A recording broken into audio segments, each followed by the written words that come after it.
આકાશવાણી ભુજ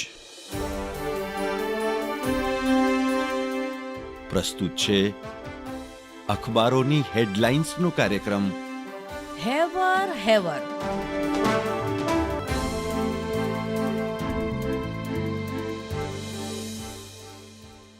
નમસ્કાર, હું જયેશ રાવલ. 2000 કિલોમીટર લાંબો માર્ગ કાપવો હવે અઘરો. કચ્છના માર્ગ મકાન વિભાગના પૂર્વ પશ્ચિમ ભાગ પાડવાની તૈયારી. કચ્છ મિત્રના છેલ્લા પાને ગિરીશ જોશી લખે છે, પોલીસ, પીજીવીસીએલ, આરટીઓ, ખાણ ખનીજ સહિતના સરકારી વિભાગો અલગ થયા બાદ હવે માર્ગ મકાન ખાતાની 2 કચેરી બનાવવા કવાયત. રાજ્ય સરકારે 947 નવી જગ્યા ઊભી કરવાનો નિર્ણય લીધો છે, ત્યારે આવનારા દિવસોમાં કચ્છમાં 2 કાર્યપાલક ઇજનેર મુકાઈ શકે છે. પૂર્વ કચ્છની નવી કચેરી ક્યાં હશે? કચ્છ મિત્રના અંદરના પાને બીજી એક હેડલાઇન છે, માધાપરની યુવતીને યુકેની સંસદમાં શિક્ષણ ક્ષેત્રે રોલ મોડેલનો એવોર્ડ. ભારતમાંથી પીનલ રાજાણી સહિત માત્ર 2 વ્યક્તિ આ સમારોહ માટે પસંદ. કચ્છ મિત્રના અંદરના પાને કલાકારો માટે સમાચાર છે. કચ્છી કલાકારો માટે રેઇનબો આર્ટિસ્ટ સોસાયટી ઇન કચ્છની સ્થાપના. દર વર્ષે એવોર્ડ આપવાની જાહેરાત કરાઈ. હું મનોજ સોની. દિવ્ય ભાસ્કરની આજની હેડલાઇન છે કે નર્મદા પરિક્રમાવાસીઓને કાદવ કીચડમાં ચાલવું નહીં પડે. 29મીથી પરિક્રમા. હાંસોટના વમલેશ્વર ખાતે 21 કરોડના ખર્ચે બનેલી જેટીનું આજે લોકાર્પણ. અંદરના પાને ભુજ ફ્રન્ટ પેજમાં સમાચાર છે કે 24 વર્ષથી ભુજવાસીઓને કનડતા અનેક પ્રશ્નો મુખ્યમંત્રી સમક્ષ રજૂઆતમાં મુકાયા. મહાનગરપાલિકાના દરજ્જા સહિતના મુદ્દા ધારાસભ્ય અને ચેમ્બર પ્રમુખે રજૂ કર્યા.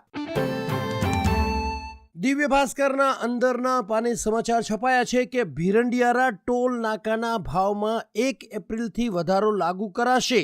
દરેક પ્રકારના વાહનોમાં 5 થી 10 રૂપિયાનો વધારો કરાયો. સામખિયાળી મોખા ચોકડીએ ટોલ ટેક્સના નવા દર ઘટાડો. હું પાયલ અંતાણી. ગુજરાત સમાચારના પ્રથમ પાને હેડલાઇન્સ છે, ચાંદી હવે લાખેણી, સોનું ₹91,500ની વિક્રમી ટોચે. ટ્રેડ વોર વધવાની શક્યતા વચ્ચે સોનામાં સેફ હેવન બાઇંગ વધ્યું. ભાવ વધી $3300 થવાની આગાહી ગોલ્ડમેન સેકે કરી. ગુજરાત સમાચારના કચ્છ આવૃત્તિના સમાચાર છે, ભુજ રાજકોટ ટ્રેનને જામનગર સુધી લંબાવવા પૂર્વ મંત્રીની માંગ. કચ્છ સૌરાષ્ટ્રના મુસાફરો તેમજ વેપારીઓની સવલત માટે પશ્ચિમ રેલવેને રજૂઆત કરાઈ. ગુજરાત સમાચારના ત્રીજા પાને સમાચાર છે, સરકારની આયુષ ભરતીની તૈયારી વચ્ચે કચ્છમાં આયુર્વેદ અને હોમિયોપેથી ચિકિત્સકોની ઘટ નિવારવા રજૂઆત. ફાર્માસિસ્ટના 10ના મહેકમ સામે શરૂઆતથી એક પણ જગ્યા ભરાઈ નથી. હું ઈશા ઉપાધ્યાય. સંદેશના પહેલા પાને સમાચાર છે, દેશના વિકાસ માટે આવતા લોકોને ભારત હંમેશા આવકારે છે.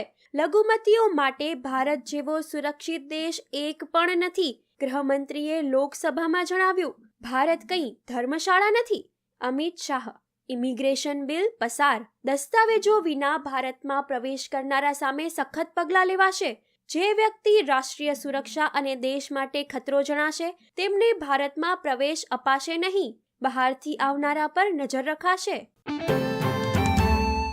સંદેશના અંદરના પાને અન્ય એક સમાચાર, નર્મદાનું પાણી ઓછું મળતા ભુજમાં પાણી વિતરણ વ્યવસ્થા ખોરંભે ચડી. કાળઝાળ ગરમી વચ્ચે જ વીજ લાઇનમાં ટ્રિપિંગ થવાને કારણે મુશ્કેલી સર્જાઈ. વિવિધ વિસ્તારોમાં પાણી વિતરણનો વારો પાછો ઠેલાતા લોકોની હાલાકી વધી. સંદેશમાં વધુ એક સમાચાર, નખત્રાણાનો દુકાનદાર આધાર પુરાવા વગરના વાયરના જથ્થા સાથે ઝડપાયો. એલસીબીએ દરોડો પાડી કરી કાર્યવાહી. દુકાનમાંથી ₹60,800ના વાયર અને ટુકડાઓનો જથ્થો કબજે.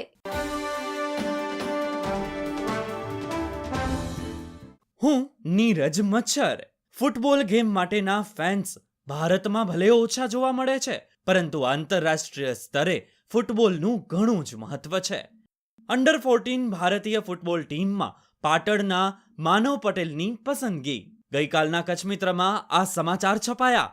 11 વર્ષીય માનવ 8 વર્ષની ઉંમરથી ફૂટબોલ રમી રહ્યો છે.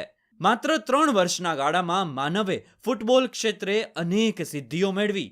સ્પોર્ટ્સ ઓથોરિટી ઓફ ગુજરાત દ્વારા આયોજિત સમર કેમ્પમાં ગયા પછી માનવની જિંદગીમાં નવો બદલાવ આવી ગયો. દરરોજ 5 થી 6 કલાકની પ્રેક્ટિસ થકી માનવે પ્રાપ્ત કરી મોટી સિદ્ધિ. સતત મહેનત અને લગનથી 10,000 જેટલા બાળકોમાંથી અંડર 14 ભારતીય ટીમમાં પસંદગી થવા બદલ આકાશવાણી ભુજ પરિવાર વતી માનવ પટેલને ખૂબ ખૂબ શુભેચ્છાઓ.